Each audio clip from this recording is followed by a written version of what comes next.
En una época en que los helicópteros aún no existían. Posee el encanto de las cosas antiguas y vuela tan bien como ninguna otra máquina voladora lo hace hoy en día.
Plenty of guts in her engine and plenty of sting in her gun. La Segunda Guerra Mundial precipitó los progresos de la aviación. Uno tras otro los aviones se diseñaban, se construían, se ponían en servicio y se retiraban con suma rapidez. Los prototipos se multiplicaban. Apenas sí había tiempo de descubrir un avión cuando ya aparecía su sucesor. Para los fanáticos de la aviación, aquello era la bendición del cielo. Algunos de estos aparatos fueron concebidos para su servicio en una sola zona del conflicto, haciéndose famosos allí y siendo sustituidos rápidamente. Al otro extremo del mundo, eran pocos los que los conocían. Para la gran mayoría, solo las fotos y el cine les acercaron a ellos.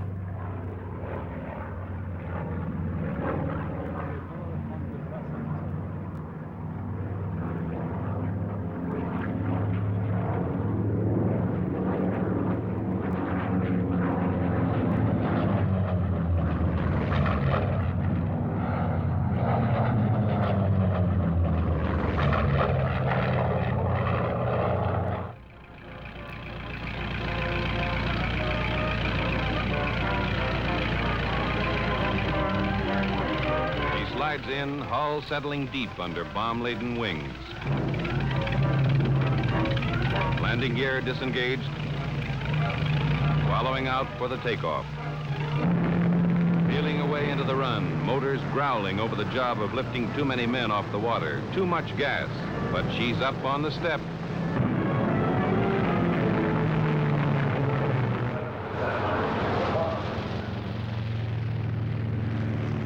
Décadas después, llegó el tiempo de los coleccionistas y los restauradores. Los aviones del Pacífico, el hidroavión Catalina, el caza Corsair o el torpedero Avenger se hicieron familiares. La pista de aterrizaje de la Ferté-Alais se convirtió para ellos en una base o en una escala frecuente.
parce que eux, ils se sont baptisés les faux frères, grâce au Père.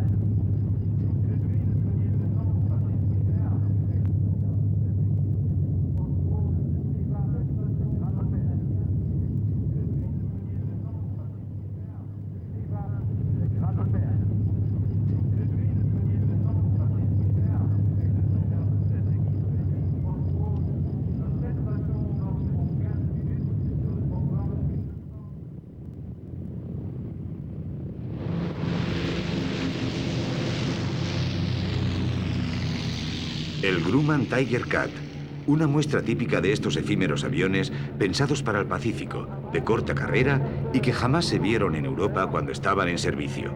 40 años después, los coleccionistas han rescatado su memoria.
El B-25 Mitchell era en 1940 uno de los bombarderos más modernos y más secretos del planeta. Hoy se ha convertido en una especie de enorme y caro juguete para aficionados con dinero. 3 Mitchell en la Ferté de 1992. Algo poco frecuente que muy pocos organizadores de shows aéreos pueden conseguir en Europa.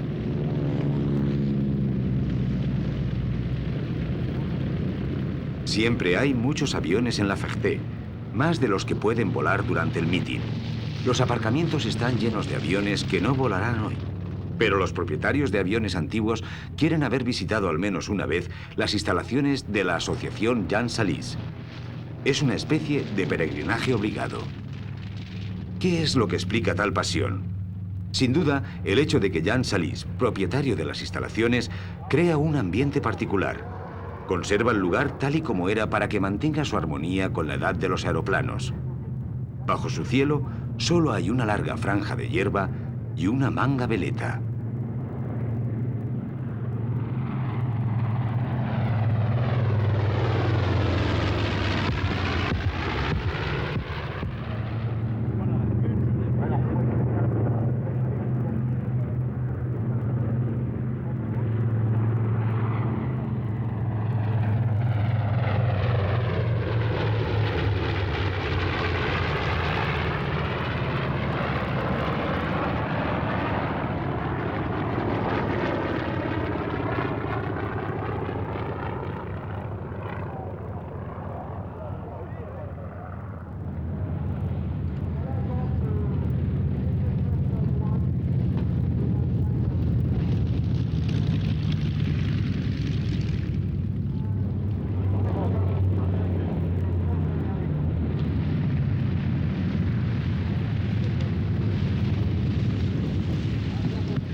important, c'est le travail, la dévotion, qui est important. La fiesta aérea de la Ferté es como la historia resumida. Podría titularse El mundo en el tiempo de las hélices. Un gran fresco en 5 actos y 10 cuadros, animados, muy animados. A la evocación de la guerra en el Pacífico le sucede el recuerdo de la guerra en el frente ruso.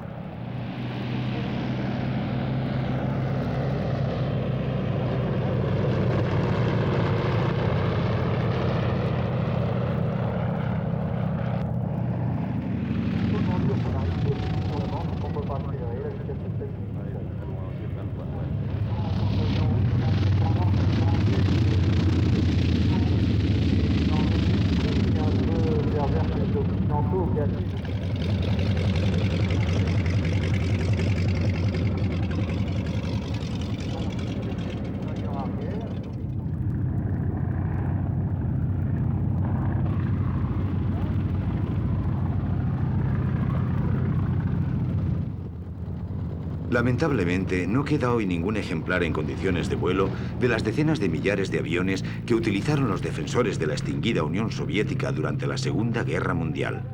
Los Yakolev Yak-18 y Yak-11 que vuelan en la Ferté son solo sus sucesores directos. Dentro de algunos años, quizá ya no sea así. Desde que se abrieron las fronteras de la antigua URSS, los coleccionistas, especialmente los anglosajones, están recuperando restos de aviones para su restauración. Pero por el momento, una gran parte de los antiguos aviones soviéticos que vuelan por el mundo están en la Ferté-Alais. El Yak-11 es un avión de entrenamiento que deriva de los cazas Yakolev de la Segunda Guerra Mundial. Existía solo uno en Occidente cuando la asociación Jan Salis consiguió en Egipto unas cuantas decenas de ellos. Una vez restaurados, han sido intercambiados con otros coleccionistas, recuperando así toda una página de la historia del tiempo de las hélices.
Con el Antonov 2 se abre el quinto acto de la fiesta y el principio del fin del tiempo de las hélices.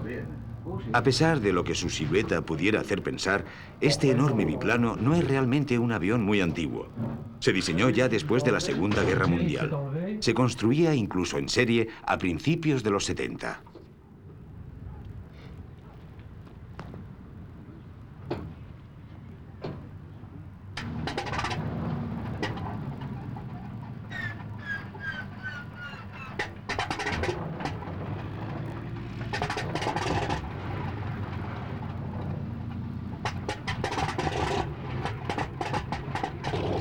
El Antonov 2 es un avión que sorprende mucho. Resulta incongruente en una época en la que el reactor y la turbina han triunfado frente al motor de pistones. Es como una especie de fósil vivo, pero ilustra bien todo lo que las antiguas fórmulas podían tener de bueno. Este avión no está hecho para volar rápido, sino para despegar desde pistas cortas e improvisadas con cargas importantes. Si hubiese habido que darle una sustentación monoplana moderna, habría sido más pesado y no tendría ciertamente las mismas capacidades. La fórmula del biplano no permitía volar rápido, pero ofrecía la ventaja de una gran solidez con alas finas y ligeras.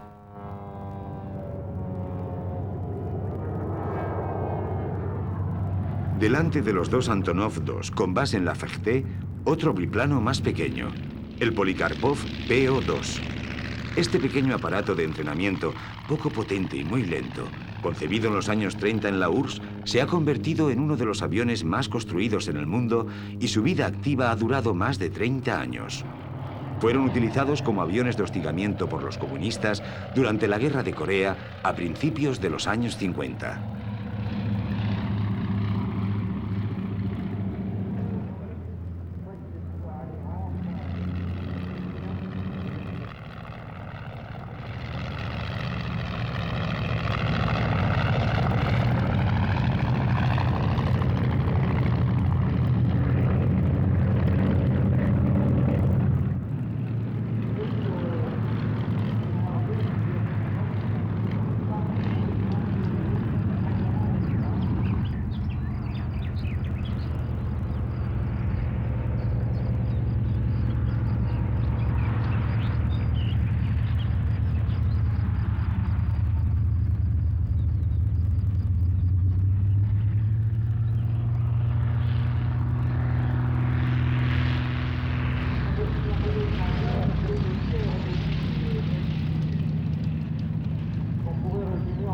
Pourquoi voulez-vous qu'on s'emmerde quand on peut faire ça?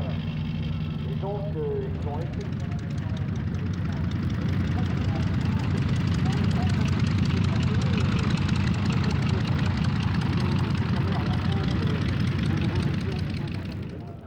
Aquí tenemos los años 50. Los últimos de la raza, dicen, son siempre los más hermosos. Fue en esta época cuando se construyeron los aviones de hélice más logrados. El Douglas Skyrider, el más potente monomotor de hélice puesto en servicio en fuerzas aéreas. Un logro técnico formidable, un monstruo en fuerza y a la vez en finura. Con él, el tiempo de las hélices y de los pistones alcanza un final apoteósico.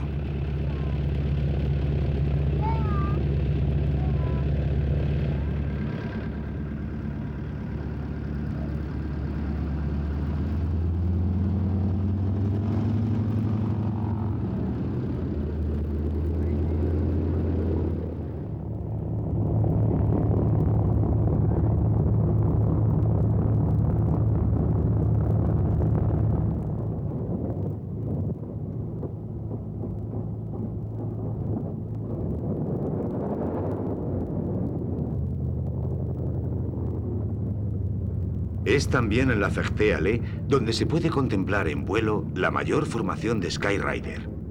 Gracias también a la gente de La Ferté, se ha conservado en las mejores condiciones la mayor parte de los Skyrider del mundo. El Skyrider es uno de los últimos representantes de la última generación de aviones de combate con motor de pistón y de hélice. En realidad, el tiempo de las hélices no se detuvo después de él, pero sí cambió profundamente.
En la década siguiente a la Segunda Guerra Mundial, la aviación a hélice continuó su desarrollo, pero ya no tenía el mismo impulso. Solo dejaba transcurrir el ínterin de la sucesión. El bimotor de transporte Flamand o el monomotor de entrenamiento Pilatus P2 evocaban por su silueta o por el zumbido de sus motores una época que ya no era la suya. Ambos aparatos fueron concebidos a finales de los 40 con técnicas ya superadas. En aquella época, en sus estudios, los ingenieros estaban cada vez menos convencidos de que la hélice pudiese tener algún futuro. Algunos se precipitaron previendo incluso su cercana y definitiva extinción.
A partir de finales de los 40, el campo de aplicaciones de la hélice se estrechó drásticamente.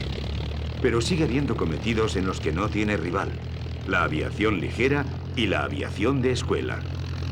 El Chinook, fabricado por de Havilland of Canada, fue uno de los más bellos representantes de esta aviación diferente, heredera de las técnicas puestas a punto durante los 30 años precedentes.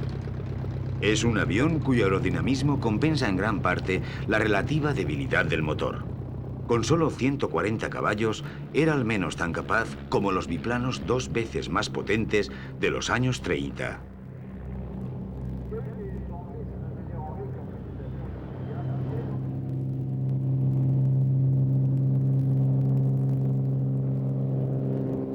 El Morane-Saulnier 733 Alcyon inaugura en Francia esta nueva generación de avión de entrenamiento más pequeño, con mucha menos potencia, pero dotado de equipos complejos.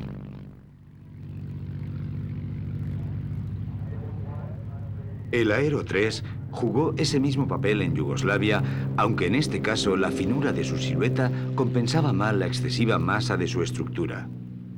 Pues al contrario que el Morane-Saulnier 733 y el Chinook, el Aero 3 se construía aún en madera.